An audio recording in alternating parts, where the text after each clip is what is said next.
Hola, muy buenos días, buenas tardes, buenas noches a la hora que nos estén viendo. Somos alumnos de la Benemérita Universidad Autónoma de Puebla y este es nuestro proyecto Biomecánica del Raquis. Estoy con mi compañero Marco Antonio y su servidor Ángel Fernando. Espero que disfruten mucho este proyecto.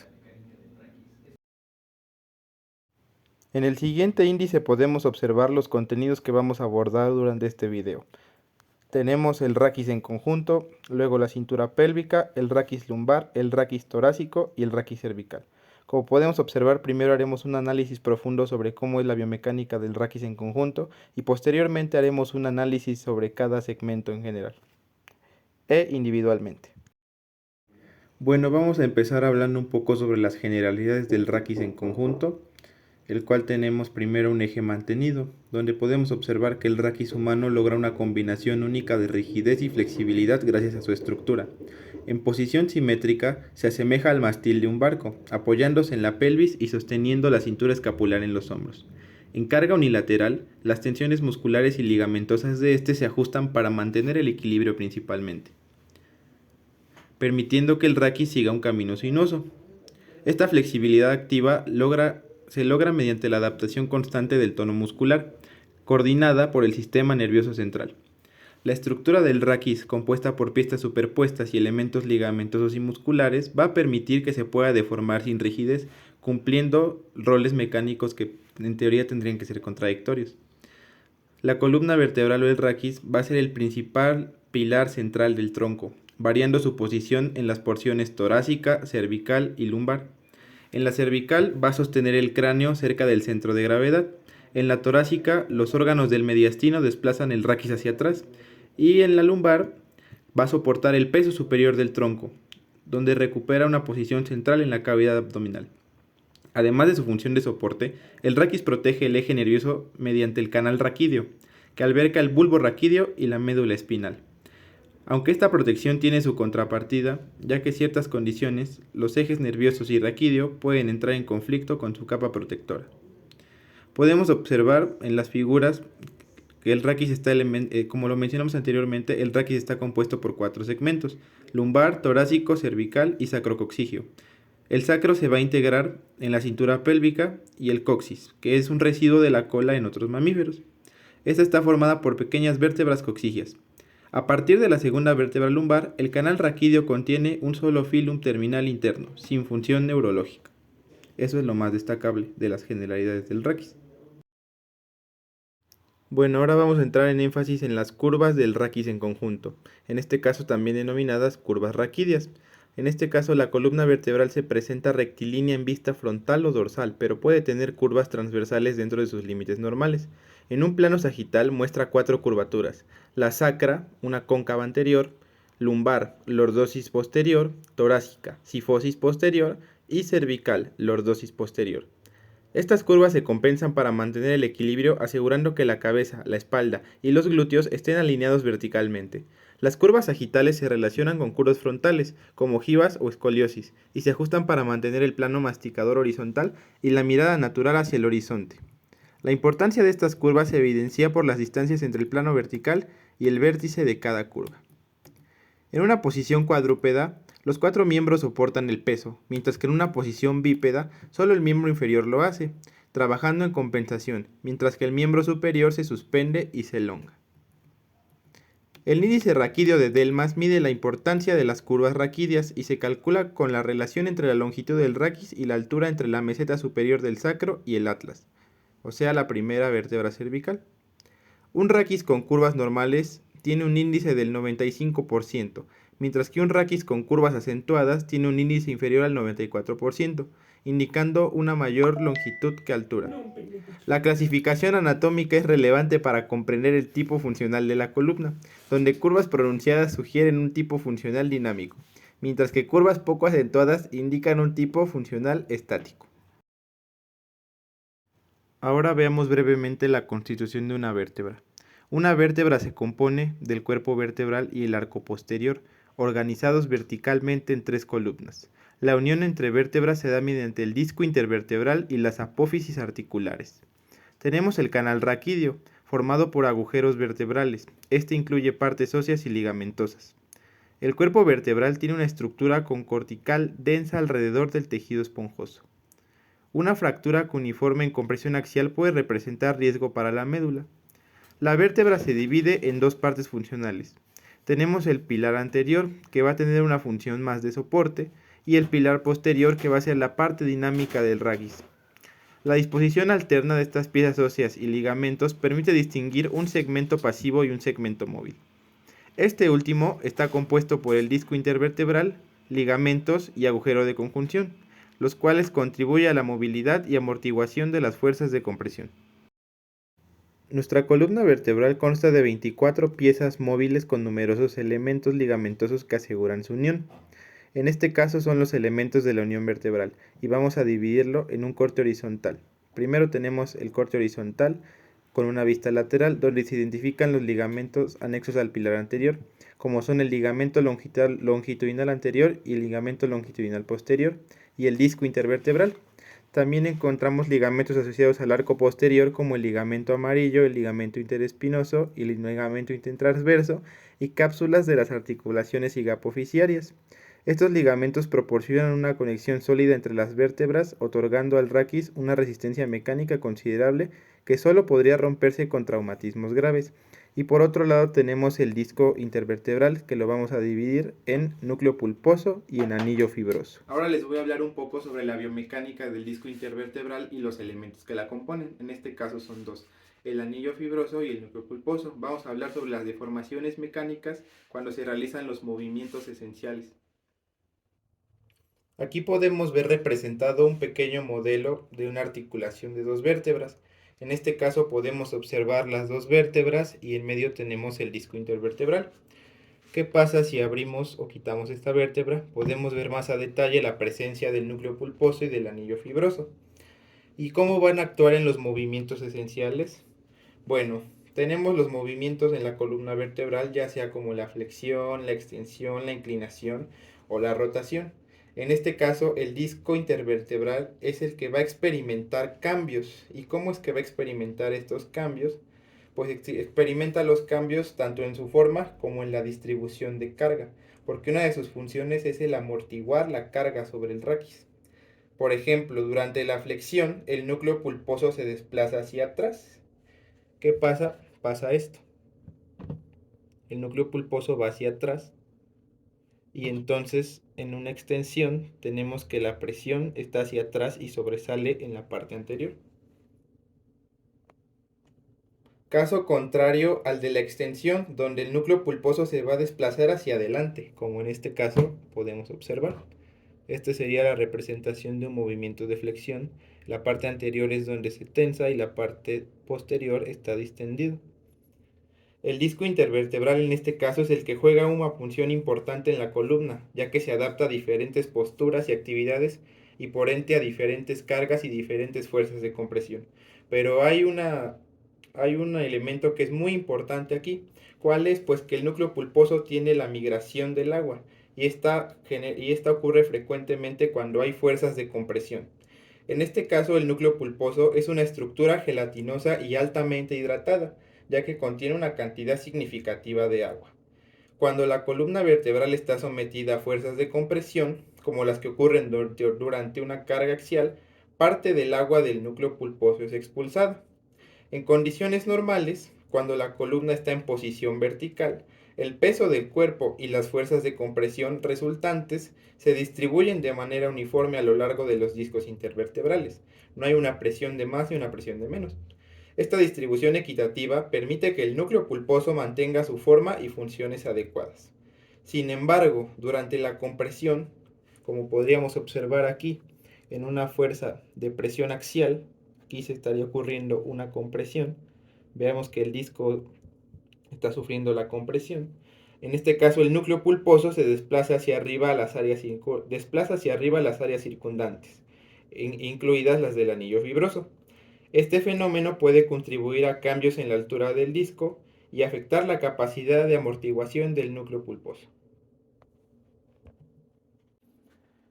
Bueno, ahora hay que hacer un poco de énfasis en el núcleo pulposo porque siento que es importante mencionar sus funciones. En este caso, el núcleo pulposo va a tener forma de una esfera entre dos mesetas y se va a considerar una articulación parecida a la de una rótula o va a tener la función de una rótula. En este caso, su función va a ser desplazarse sobre las mesetas. Como podemos observar, va a tener 3 grados de libertad, por ende va a tener 3 movimientos. Entonces vamos a ver que en el plano sagital va a tener movimientos de flexión y extensión. En este caso aquí podríamos observar que la flexión se estaría propiciando de esta manera. Aquí podemos ver cómo se desplaza el núcleo pulposo hacia adelante. Y la extensión, por el contrario, desplaza la meseta superior hacia atrás. Luego, en el plano frontal tenemos la inflexión lateral, tanto derecha como izquierda. Aquí podemos ver izquierda, derecha. Y por último tendríamos movimientos de rotación de una de las mesetas a otra, como podría ser este movimiento. Todos estos movimientos, si ya se dieron cuenta, los relacionamos con movimientos que tenemos normalmente en nuestro raquis. Esto parece muy simple, pero la verdad es que la realidad es un poco más compleja, ya que estos movimientos en torno a esta esfera, por así decirlo, también se le añaden movimientos de deslizamiento o de cizallamiento de una meseta sobre la esfera. Todo ello al mismo tiempo que el núcleo pulposo se está deslizando ligeramente en sentido del movimiento y se aplana del lado en que se aproximan las mesetas, como pudimos observar. Aunque cada es de escasa amplitud, los movimientos de gran amplitud solo pueden obtenerse gracias a la suma de numerosas articulaciones de este tipo, como en este caso es nuestra columna vertebral.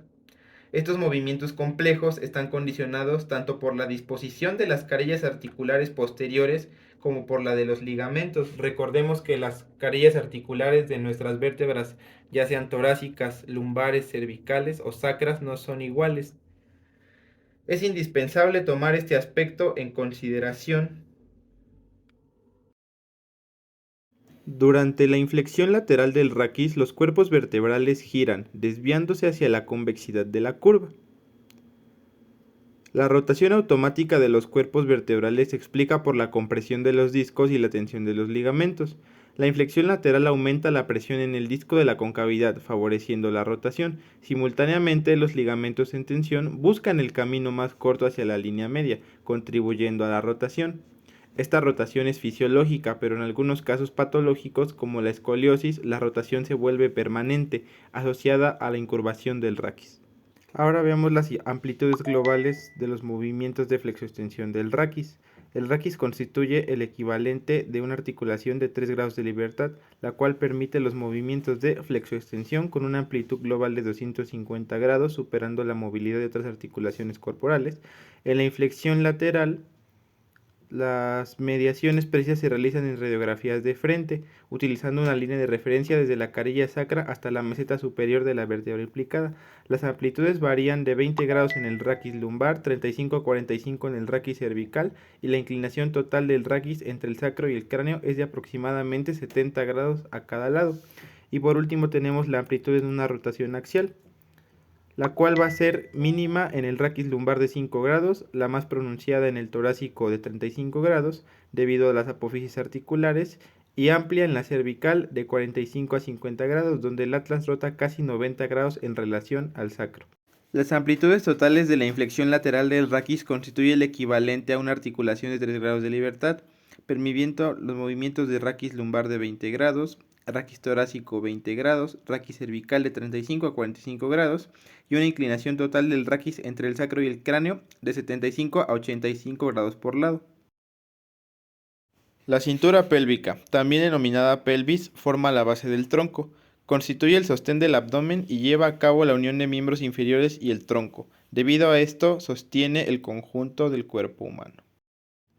Las diferencias entre la cintura pélvica masculina y femenina son principalmente anatómicas y están relacionadas con las funciones reproductivas y adaptaciones al parto, como pueden ser algunas de las más destacadas: anchura de la pelvis, ángulo de la sínfisis púbica, tamaño y forma de la pelvis ósea, promontorio, ángulo subpubiano o de la escotadura ciática, elevación de la espina ciática y el diámetro bisquiático. Estas diferencias están adaptadas para cumplir con las funciones específicas de cada género, como el soporte del cuerpo, la locomoción y la capacidad del parto en las mujeres. Es importante recordar que existen variaciones individuales y que estas características no definen de manera absoluta el género de una persona. La arquitectura de la cintura pélvica, la cual es considerada como un conjunto, transmite fuerzas entre el raquis y los miembros inferiores, gracias al acetábulo, la sínfisis del pubis, abertura superior de la pelvis y los ligamentos sacroiliacos. Dentro de las superficies articulares de la articulación sacroiliaca tenemos la carilla articular del sacro. Podemos ver que en una apertura de la articulación sacroiliaca, similar a la de un libro, las dos piezas óseas giran alrededor de un eje vertical. Esto revela la correspondencia entre dos superficies articulares, la carilla articular del hueso coxal y la superficie articular del ala sacra B. Se han identificado diferentes variaciones morfológicas dependiendo del tipo de curvatura del raquis y la morfología del sacro. Tenemos la de tipo dinámico, que son curvas raquídeas acentuadas, tipo estático, curvas raquídeas poco acentuadas y tipo intermedio. En los ligamentos de la articulación sacroiliaca, en una vista posterior de la pelvis, tenemos los ligamentos ililumbares en sus dos haces, en el haz superior y en el haz inferior.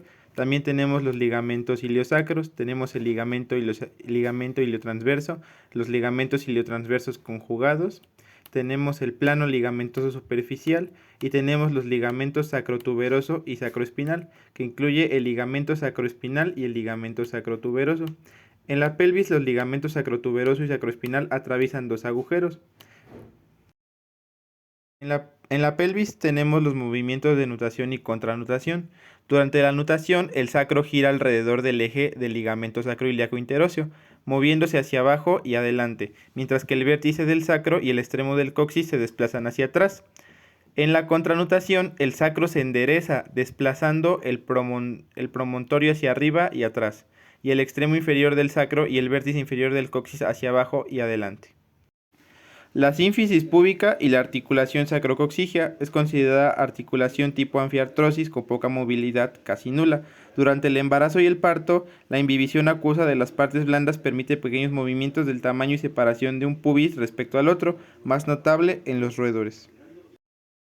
Tenemos la influencia de la posición sobre las articulaciones de la cintura pélvica. Primero tenemos la bipedestación simétrica, que incluye las articulaciones de la cadera y las articulaciones sacroiliacas. También incluye el equilibrio pélvico. Tenemos después el apoyo monopodal, que es durante la marcha donde se ven involucradas las articulaciones de la cadera y las articulaciones sacroiliacas.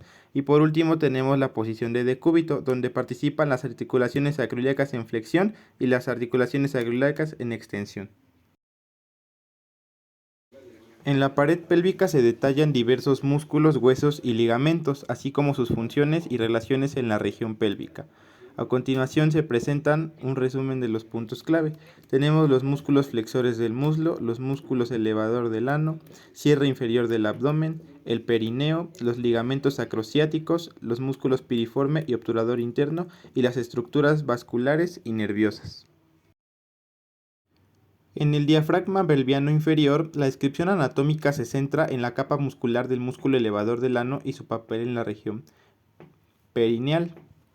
Los puntos claves son aquí la capa muscular del músculo elevador del ano, la comparación con el diafragma torácico, la hendidura urogenital y un haz especial alrededor del ano. En la pelvis femenina o perine femenino se describen detalladamente las estructuras del perineo en dos planos. Primero tenemos un plano superficial que está formado por el músculo transverso superficial del perineo y se mencionan dos músculos esfinterianos con forma circular encargados de controlar el calibre de los agujeros naturales, el músculo compresor de la uretra y el esfínter anal. Y después tenemos el plano profundo, que este incluye dos músculos, el músculo transverso profundo del perineo y el músculo isquiocavernoso. El parto es un acto fisiológico y natural que implica la expulsión de un recién nacido por vías naturales. Durante el parto se produce una serie coordinada de eventos en el organismo de la parturineta. Bajo el esfuerzo abdominal, la cabeza fetal atraviesa la abertura superior de la pelvis en un proceso conocido como encajamiento. La posición que favorece la amplitud de la abertura superior es el decúbito supino con los miembros inferiores estirados. El perineo masculino, a diferencia del femenino, no tiene una abertura urogenital y por lo tanto no hay posibilidad de prolapso en los hombres. Anatómicamente, el perineo masculino comparte similitudes con el perineo femenino. La arquitectura se presenta en dos planos, incluyendo el músculo transverso profundo del perineo, el músculo transverso superficial del perineo, la aponeurosis perineal media, el músculo esfínter anal, el músculo esfínter externo de la uretra y el núcleo fibroso central. Tenemos el raquis lumbar. El raquis lumbar se refiere a la región de la columna vertebral ubicada en la región baja de la espalda, entre el raquis torácico y el sacro. La movilidad del raquis lumbar es crucial para muchas actividades diarias y se asocia combinada con la flexión y la extensión de tronco. El raquis lumbar en conjunto se destaca que es rectilíneo y simétrico con respecto a la línea de las espinosas, y la anchura de los cuerpos vertebrales y las apófisis transversas disminuye regularmente de abajo hacia arriba. La estructura de una vértebra lumbar se puede observar en una visión desarmada. Los elementos constitutivos de una vértebra lumbar son el cuerpo vertebral con forma reniforme, las láminas que son altas y se dirigen hacia atrás y hacia adentro, la apófisis espinosa que se forma por la unión de las láminas, las apófisis costales, incorrectamente denominadas apófisis transversas, el pedículo que es la porción ósea corta que une el arco posterior al cuerpo vertebral, las apófisis articulares superiores que se originan en el borde de la lámina, las apófisis articulares inferiores que se desprenden del borde inferior del área posterior y el agujero vertebral, delimitado entre la cara posterior del cuerpo vertebral y el arco posterior, formando un triángulo casi equilátero. La primera vértebra lumbar tiene una apófisis costiforme menos desarrollada y la quinta vértebra lumbar presenta un cuerpo vertebral coniforme visto de perfil y apófisis articulares inferiores más separadas entre sí. El sistema de unión ligamentosa en el raquis lumbar se puede analizar mediante cortes sagitales y frontales. Al observar el corte sagital se pueden distinguir dos sistemas ligamentosos. Primero tenemos los ligamentos longitudinales, que son el ligamento longitudinal anterior y el ligamento longitudinal posterior. Después tenemos los ligamentos segmentarios, que es el ligamento amarillo y el ligamento interespinoso o supraespinoso. También tenemos el ligamento intertransverso.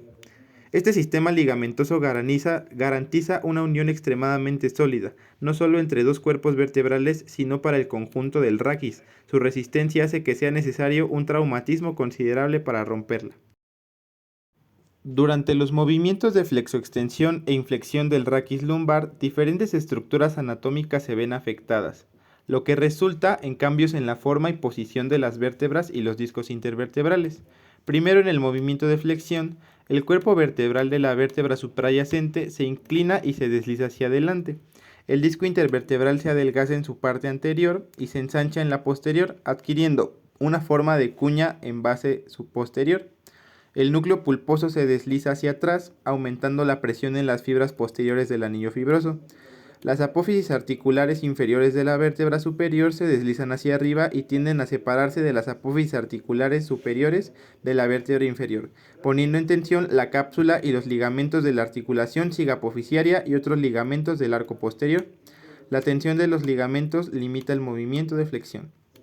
Luego, en el movimiento de extensión, tenemos que el cuerpo vertebral de la vértebra suprayacente se inclina hacia atrás y retrocede. El disco intervertebral se adelgaza en su parte posterior y se ensancha en la anterior, tomando una forma cuneiforme de base anterior. El núcleo pulposo se desplaza hacia adelante, tensando las fibras anteriores del anillo fibroso. El ligamento longitudinal anterior se tensa, mientras que el ligamento longitudinal posterior se distiende. Las apófisis articulares inferiores de la vértebra superior se encajan más profundamente entre las apófisis superiores de la vértebra inferior, limitando así el movimiento de extensión.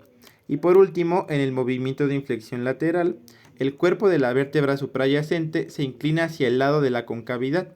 El disco intervertebral se vuelve cuneiforme, siendo más grueso en el lado de la convexidad. El núcleo pulposo se desplaza ligeramente hacia el lado de la convexidad y el ligamento intertransverso del lado de la convexidad se tensa, mientras que se distiende el del lado de la concavidad. En la rotación del raquis lumbar, las carillas articulares y la morfología del cilindro geométrico que representa su movimiento se observa que las carillas articulares superiores de las vértebras lumbares son cóncavas transversalmente y rectilíneas verticalmente. Estas carillas están talladas sobre la superficie de un cilindro común, cuyo centro se encuentra detrás de las carillas articulares, aproximadamente en la base de la apófisis espinosa. En las vértebras lumbares superiores, el centro de este cilindro está casi inmediatamente detrás de la línea que une al borde posterior de la apófisis articulares. En contraste, en las vértebras lumbares inferiores, el cilindro tiene un diámetro mucho mayor y su centro retrocede en la misma medida en relación con el cuerpo vertebral. Los músculos del tronco en un corte horizontal se pueden dividir en tres planos. Primero, en el plano profundo tenemos a los músculos transversoespinosos, al músculo longuísimo, al músculo iliocostal lumbar y al músculo espinoso. En el plano medio vamos a encontrar al músculo serrato postero inferior y por último en el plano superficial vamos a encontrar en la región lumbar al músculo dorsal ancho, que como recordemos se inserta en la aponeurosis lumbar. Los músculos laterovertebrales van a ser dos: el músculo cuadrado lumbar, que forma una capa muscular que se extiende entre la última costilla, la cresta ilíaca y el vértice de las apófisis transversas, y el músculo psoas mayor, que ocupa el ángulo diedro formado por las caras laterales de los cuerpos vertebrales y de las apófisis transversas. Los músculos de la pared del abdomen se distribuyen en dos grupos: en los músculos rectos del abdomen y los músculos anchos del abdomen, los cuales son el músculo transverso del abdomen, el músculo oblicuo interno del abdomen, el músculo oblicuo externo del abdomen. Estos tres músculos forman aponeurosis que construyen la vaina de los rectos.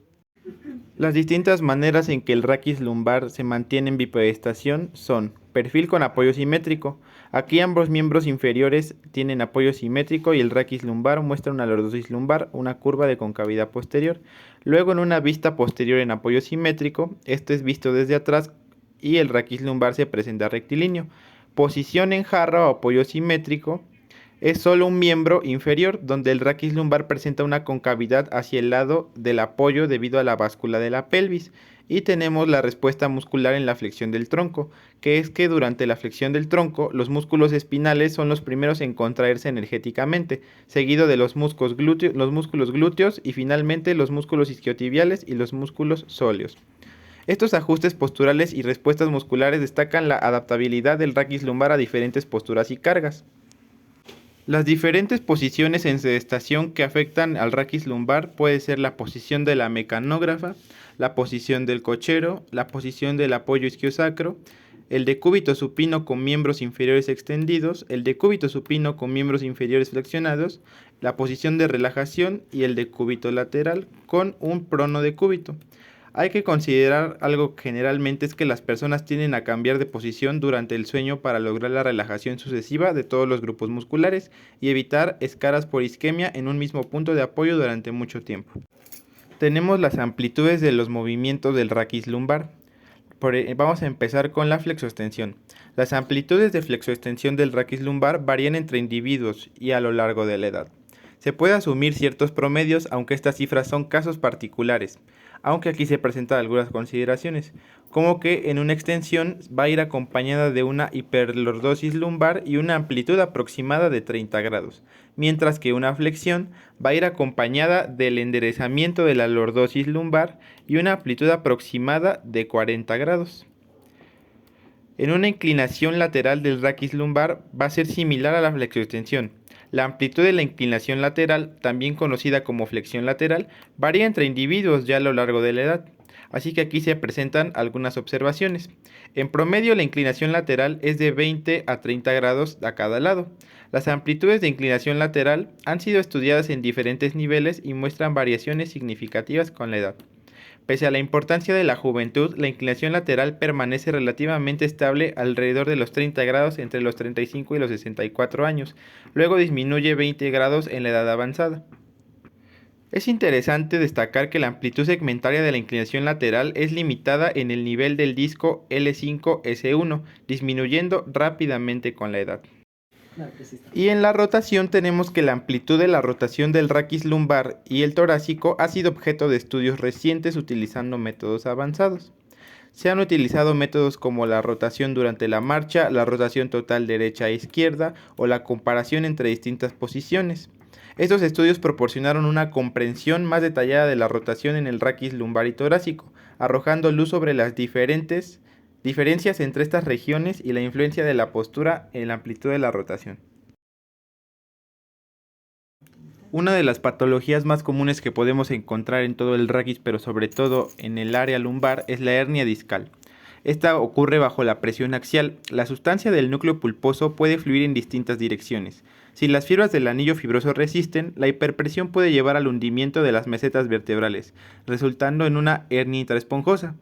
Sin embargo, las fibras del anillo fibroso empiezan a degenerarse, lo que puede resultar en desgarros infravasculares entre sus capas. Bajo la presión axial, la sustancia del núcleo puede pasar a través de las fibras del anillo fibroso. Estas fugas pueden ser concéntricas o radiales, siendo las posteriores, especialmente en sentido posterolateral, la más frecuente. Cuando el disco se aplasta, parte de la sustancia nuclear puede difundirse hacia adelante o hacia atrás, alcanzando el borde posterior del disco y aflorando bajo el ligamento longitudinal posterior. Se pueden distinguir varios tipos de hernia discal, como una hernia intraesponjosa, que es por hiperpresión, hernia con fugas de sustancia nuclear, que es por desgarros infravasculares, una hernia migratoria libre, porque la sustancia nuclear se libera, una hernia migratoria subligamentosa, porque puede deslizarse hacia arriba o hacia abajo del ligamento longitudinal posterior, y una radiculalgia y citalgia, que es cuando la hernia alcanza la cara profunda del ligamento longitudinal posterior y puede provocar una lumbalgia, que es dolor lumbar, y al comprimir el nervio raquídeo causa radiculalgia. Algunos síntomas que se presentan cuando hay una hernia discal es que esta va a comprimir L4 y L5, provocando radiculalgia en la cara posterolateral del muslo, rodilla, pantorrilla, garganta del pie y dorso del pie hasta el dedo gordo. Y también cuando la hernia discal comprime de L5 a S1, comprime la primera raíz sacra, generando radiculalgia en la parte posterior del muslo, rodilla, pantorrilla, talón y borde lateral del pie hasta el quinto dedo. Raquis torácico y el tórax. El raquis torácico es la sección de la columna vertebral ubicada entre la región lumbar y cervical. Sirve como eje para la parte superior del tronco y proporciona soporte al tórax, que incluye 12 pares de costillas articuladas con las vértebras. El tórax es esencial para la respiración y alberga el sistema cardiorrespiratorio. A través de la caja torácica, el raquis torácico sostiene la cintura escapular que sostiene los miembros superiores, aunque parece menos móvil. El raquis torácico es más propenso a la rotación que el raquis lumbar y sufre principalmente deformidades adquiridas en lugar de fuerzas externas. La vértebra torácica típica consta de las mismas partes que la vértebra lumbar, pero presenta diferencias morfológicas y funcionales significativas. Su cuerpo vertebral es proporcionalmente más alto y tiene un contorno anterior y lateral pronunciadamente excavado. En la parte posterior se observa una galería articular costal en las mesetas vertebrales, que se trata en relación con las articulaciones costovertebrales. Los pedículos se implantan en la parte posterolateral del cuerpo vertebral y las láminas forman los arcos posteriores. Las apófisis articulares superiores e inferiores, junto con las transversas, constituyen a las articulaciones sigapofisiarias. La apófisis espinosa es larga y se inclina hacia abajo y hacia atrás. La duodécima vértebra torácica, la última de esta región, actúa como una transición con el raquis lumbar. Su cuerpo vertebral tiene 2 carillas costales para las cabezas de las costillas, y las articulaciones superiores e inferiores tienen orientaciones distintas, marcando la transición hacia la columna lumbar. Flexoextensión e inflexión lateral del raquis torácico. El movimiento de extensión entre 2 vértebras torácicas provoca una inclinación hacia atrás del cuerpo vertebral superior, aplastando el disco intervertebral por detrás. La limitación se da por el contacto cercano de las apófisis articulares y espinosas. En cambio, el movimiento de flexión abre el espacio intervertebral posterior, desplazando el núcleo hacia atrás y limitándose por la tensión de varios ligamentos. La inclinación de 2 vértebras torácicas se acompaña de deslizamientos diferenciados en las articulaciones sigapofisiarias. La limitación surge de topes óseos y tensiones ligamentarias. y es esencial considerar la articulación con la caja torácica para comprender completamente los movimientos del raquis torácico, que varían durante la flexión lateral y la flexión global del torso. Rotación axial del raquis torácico. La rotación elemental entre dos vértebras en el raquis torácico difiere significativamente de la del raquis lumbar. Las articulaciones hipoficiarias tienen una orientación distinta y durante la rotación se produce una torsión del disco intervertebral en lugar de un deslizamiento como en el raquis lumbar.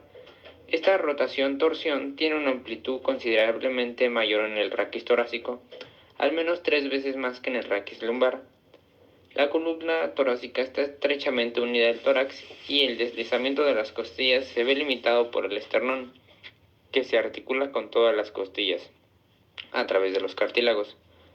La rotación de una vértebra provoca deformaciones en el par de costillas asociadas, incluyendo la acentuación o disminución de la concavidad costal y condrocostal en diferentes lados. La resistencia mecánica del tórax limita significativamente la amplitud de los movimientos del raquis torácico.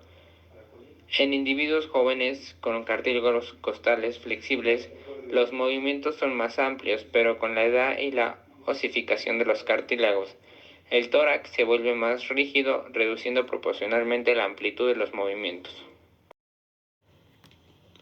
Las articulaciones costovertebrales. En cada segmento del raquis torácico, un par de costillas se articula con las vértebras a través de 2 tipos de articulaciones por costilla: la articulación costovertebral entre la cabeza costal y el disco intervertebral, y la articulación costotransversa entre la tuberosidad costal y la apófisis transversa de la vértebra subyacente.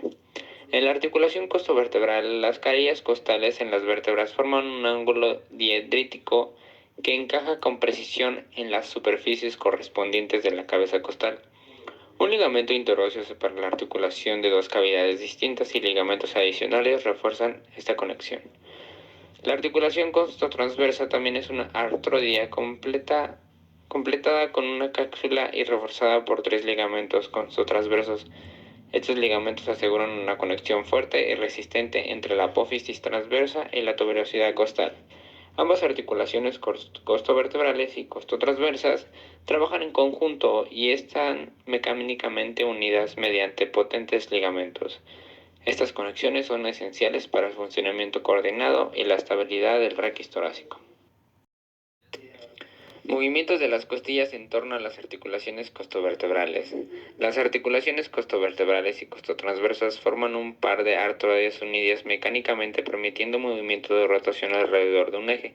La orientación de este eje influye en el movimiento costal con las costillas inferiores, aumentando el diámetro transversal durante la elevación y la superación, aumentando el diámetro anteroposterior en la parte media del tórax, y el aumento es tanto en sentido transverso como anteroposterior debido a la orientación oblicua del eje de las articulaciones costotransversas. Movimientos de los cartílagos costales y del esternón. Además de los movimientos de las articulaciones costovertebrales y costotransversas, es crucial considerar los movimientos de las costillas con respecto al esternón y los cartílagos costales. Estos incluyen elevación lateral y anterior de las costillas, con el esternón elevándose y los cartílagos costales adoptando una dirección más horizontal. Estos movimientos angulares ocurren en las articulaciones condroesternal y costocondral, contribuyendo al aumento del diámetro torácico durante la elevación de la costilla. Las deformaciones del tórax en el plano sagital durante la inspiración. Durante la inspiración, el movimiento del pentágono deformable compuesto por el raquis, la primera costilla, el esternón, la décima costilla y su cartílago resulta en varias deformaciones. La primera costilla se eleva alrededor de su articulación costovertebral, elevando el esternón y cerrando ligeramente el ángulo esternocostal. Simultáneamente, la décima costilla experimenta elevación con su cartílago realizando una torsión. Estos movimientos contribuyen al aumento del diámetro torácico y la elasticidad del tórax. Mecanismo de los músculos intercostales y del músculo transverso del tórax. En una visión posterior se identifican 3 tipos de fibras musculares en el tórax. 1. Músculos elevadores de las costillas. Elevan la costilla subyacente cuando se contraen. 2. Músculos intercostales externos, con fibras oblicuas hacia adentro y hacia arriba. Elevan las costillas siendo músculos inspiradores. 3. Músculos intercostales internos, con fibras oblicuas hacia arriba y hacia afuera. Provocan el descenso de las costillas siendo músculos expiratorios. El esquema de Hamburger explica que la contracción de los músculos intercostales externos provoca la elevación de las costillas siendo inspiradores. Adicionalmente, el músculo transverso del tórax, ubicado en la cara posterior del esternón, al contraerse, produce el descenso de los cartílagos costales correspondientes, sugiriendo su función como músculo expirador. Los músculos de la respiración. Los músculos respiratorios se dividen en 4 grupos. Primer grupo, músculos principales de la inspiración, músculos intercostales externos, músculos elevadores de las costillas y el diafragma.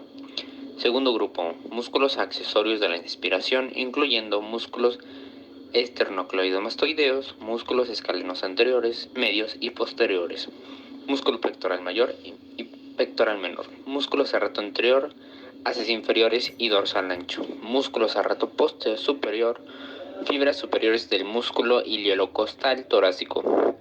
Tercer grupo, músculos principales de la aspiración, músculos intercostales internos.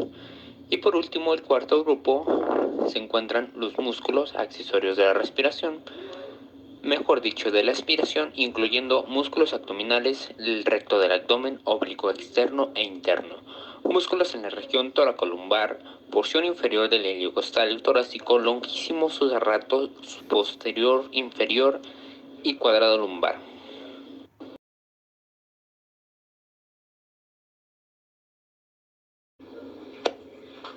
Fisiopatología respiratoria. Numerosos factores pueden afectar la eficacia de la ventilación. Alteraciones como una fractura costal pueden causar respiración paradójica, disminuyendo la eficiencia ventilatoria y provocando distrés respiratorio. Otras circunstancias como el neumotórax, obstrucción bronquial, pleurexia, paquipleuritis, dilatación gástrica aguda, meteorismo abdominal y parálisis del nervio frénico. También pueden comprometer la respiración. La posición del cuerpo, como el decúbito supino o lateral, puede modificar la mecánica ventilatoria, afectando el volumen corriente y de reserva respiratoria. Tipos respiratorios. Entre estos están los deportistas, la respiración de los músicos, entre otros. La mecánica ventilatoria varía según la edad y el sexo. En mujeres, la respiración es costal superior, enfocada en la parte superior del tórax. En hombres es de tipo mixto, costal superior e inferior. En niños, la respiración es abdominal. En ancianos, la sifosis torácica modifica las condiciones respiratorias. Un experimento ilustrativo es el del farolillo suspendido por una viga recta. La inspiración se logra traccionando el círculo superior y contrayendo el diafragma, aumentando el volumen del farolillo. En respiración, el farolillo se hunde a lo largo de la viga. Si la viga es curva, ilustra las dificultades ventilatorias asociadas. En ancianos, la sifosis acentuada reduce la amplitud de los movimientos costales superiores, afectando la ventilación en el lóbulo superior de los pulmones.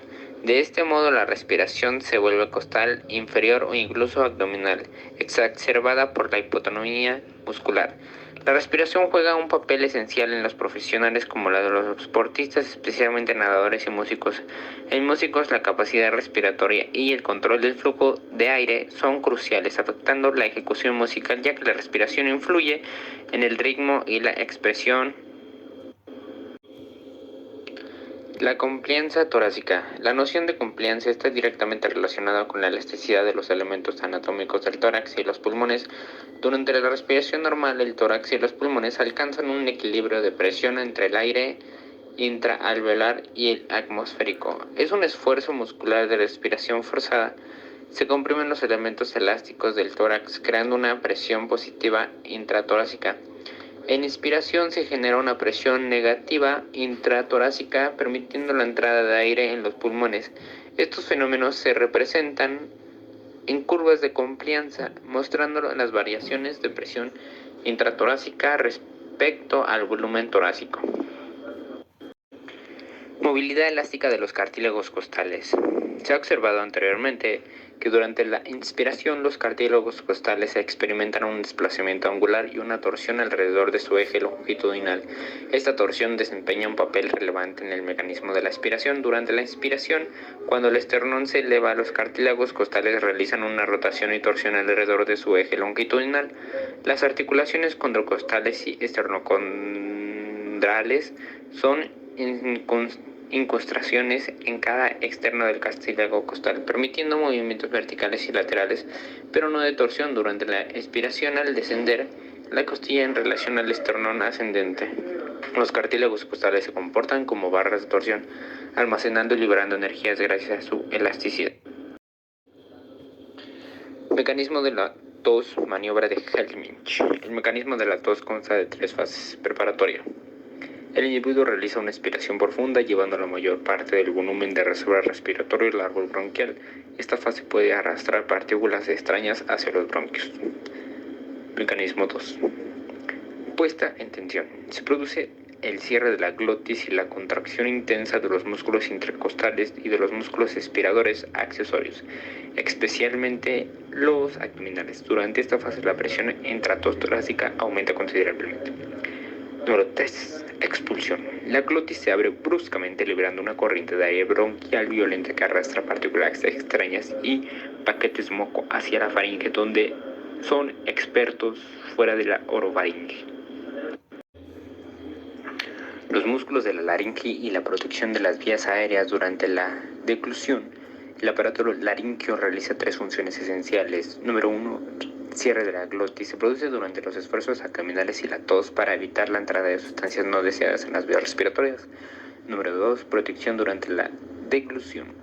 Durante la deglución, la glotis se cierra y la epiglotis se desplaza hacia abajo y hacia atrás, facilitando el paso de los alimentos sólidos y líquidos hacia la faringe inferior y la boca esofágica. Número 3. Fonación. Contribuye al proceso de emisión de sonidos y formación de la voz. Raquis cervical. El raquis cervical es esencial en la movilidad y orientación de la cabeza, permitiendo un amplio rango de movimiento, aproximadamente 180 grados en sentido vertical y transversal. Esta capacidad es crucial para la percepción espacial y la localización de amenazas y puntos de interés. La estructura del cuello es delicada y vulnerable debido a la movilidad y la ligereza de las estructuras que sostiene, principalmente la cabeza. La disposición en plano sagital de la cabeza es fundamental para la estereovisión y la estereoaudición, aspectos esenciales para la percepción espacial. Aunque la movilidad del cuello es significativa, también lo hace más vulnerable, especialmente en casos de accidentes donde es necesario manejarlo con precaución. La delicadeza del cuello destaca la importancia del cuidado especial en terapias que involucren esta región del raquis. El raquis cervical en conjunto. El raquis cervical se divide en 2 partes distintas: el raquis cervical superior y el raquis cervical inferior. El raquis cervical superior comprende el atlas y el axis conectados al hueso occipital mediante una compleja cadena articular. Por otro lado, el raquis cervical inferior se extiende desde la meseta inferior del axis hasta la meseta superior de la primera vértebra torácica. Las vértebras cervicales comparten un diseño similar, excepto el atlas y el axis. Las articulaciones en el raquis cervical inferior permiten movimientos de flexo-extensión y movimientos mixtos de inclinación, rotación, contribuyendo conjuntamente a la realización de movimientos puros de rotación, inclinación y flexo-extensión de la cabeza. Constitución esquemática de las 3 primeras vértebras cervicales. Aquí se describen 3 vértebras cervicales de manera esquemática. 1. El atlas. Anillo ancho transversalmente con 2 masas laterales ovaladas. Contiene carillas articulares superiores e inferiores para articularse con el occipital y el axis. El arco anterior tiene una carilla cartilaginosa que se articula con la apófisis odontoide del axis. Número 2. El axis, cuerpo vertebral con una cara superior que recibe la apófisis odontoide y 2 carillas articulares. Arco posterior formado por láminas oblicuas, apófisis espinosa con 2 tubérculos y apófisis articulares inferiores. Número 3. La tercera vértebra cervical es un tipo de vértebra cervical común. Cuerpo vertebral con 2 macetes superior e inferior, apófisis articulares con carillas superior e inferiores. Cuenta con un arco posterior formado por láminas con apófisis espinosas y apófisis articulares. Las articulaciones atlantoaxiales. Articulación atlanto-odontoides, pivote proporcionado por la apófisis odontoides que sirve de conexión axial, carilla articular anterior en forma de escudos que se articula con el arco anterior del atlas. Articulaciones atlantoaxiales laterales. Superficie convexa de las masas laterales del atlas que se articula con las carillas superiores del axis. Carilla inferior y superior del axis que interactúan con las superficies articulares del atlas. Número 3. Forma y orientación de las superficies articulares. Carilla inferior de las masas laterales del atlas es convexa y se dirige hacia abajo y hacia adelante. Carilla superior del axis es convexa en una curva dirigida hacia arriba y adelante. Estas articulaciones y superficies permiten movimientos específicos como la flexoextensión y detallando cómo las formas y orientaciones se ajustan para facilitar la función y la movilidad del cuello. Vamos a tener movimiento de flexoextensión en las articulaciones atlantoaxiales y atlantoxoideas, así como los ligamentos del raquis suboccipital que van a proporcionar equilibrio. También tenemos la constitución de una vértebra cervical que recordemos que atlas y axis no son igual que el resto de C3 a C7 y los ligamentos del raquis cervical inferior conformados de C3 a C7 van a ser muy importantes, así como los movimientos combinados de inclinación, rotación en el raquis cervical inferior. Las amplitudes articulares son las más grandes en todo el cuerpo si hablamos del raquis y los músculos prevertebrales del conjunto son los que van a hacer esta acción sea posible de la flexión y la extensión de la cabeza y el cuello. En este caso los músculos de la nuca también nos van a ayudar en los movimientos de rotación, flexión y extensión, así como los de primer plano, segundo plano, tercer plano y cuarto plano. Las amplitudes globales del raquis cervical son las más móviles de todo nuestro segmento del raquis, ya que son las que tienen mayor movilidad de movimientos de flexoextensión, rotación con inclinación e inclinación lateral. Como conclusión hay que mencionar que la comprensión de la biomecánica del raquis es esencial para el fisioterapeuta, ya que permite evaluar y tratar trastornos espinales de manera efectiva. El estudio detallado de la hernia discal resalta la relevancia de factores como la degeneración del anillo fibroso y microtraumatismos en su desarrollo. La identificación de tipos de hernias y sus mecanismos proporciona una base crucial para abordar los síntomas, aplicando intervenciones personalizadas y promoviendo la prevención.